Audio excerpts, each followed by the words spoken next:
కాకినాడ జిల్లాలో శ్రీనివాసుని బ్రహ్మోత్సవాలు కమనీయంగా జరుగుతున్నాయి. దీనిలో భాగంగా స్వామివారి ఆధ్యాత్మిక శోభాయాత్ర అత్యంత కమనీయంగా జరిగింది.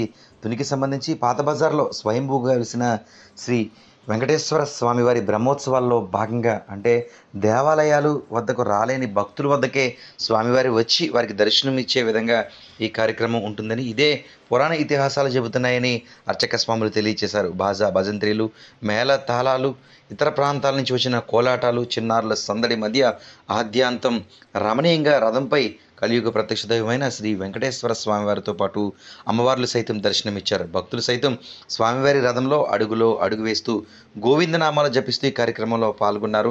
నిజానికి ఇలాంటి వైభవపేత కార్యక్రమంలో పాలు పంచుకున్న, స్వామివారి రథోత్సవంలో పాల్గొన్న, ఇలాంటి సేవలో పాల్గొన్న స్వామివారి అమ్మవారి ఆశీస్సులు నిండుగా ఉంటాయని కమిటీకి సంబంధించిన చైర్మన్ కుక్కడపు బాలాజీ తెలియజేశారు. ఏదేమైనా బ్రహ్మోత్సవాలు అత్యంత కమనీయంగా ఘనంగా ఈ ఏడాది నిర్వహించినట్లుగా పాలకవర్గం తెలియజేసింది.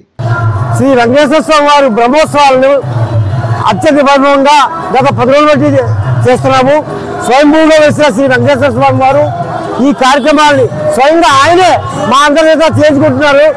అందుకు ఉదాహరణగా ఈ రోజు జరుగుతున్నటువంటి ఈ మహత్తర శోభాయాత్ర కార్యక్రమం ఈ యొక్క ప్రజల కోసం, ప్రజల సంక్షేమం కోసం, ప్రజల యొక్క మేలు కోసం స్వామివారు స్వయంగా ఈ పురం ఎదుర్కొంటూ వస్తున్నారు. ఆ స్వామివారి ఆశీస్సులు తీసుకోండి.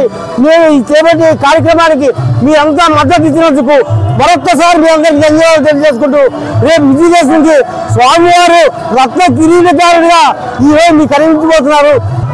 స్వయంభూ శ్రీ పాత బజార్ వీధిలో వచ్చేటువంటి శ్రీ వెంకటేశ్వర స్వామి బ్రహ్మోత్సవంలో భాగంగా ఈరోజు సోమవారి నగర పర్యటనలో భాగంగా తొలిపట్టణంలో నలుమూలలో కూడా వీధిలో తిరగడం జరుగుతుంది.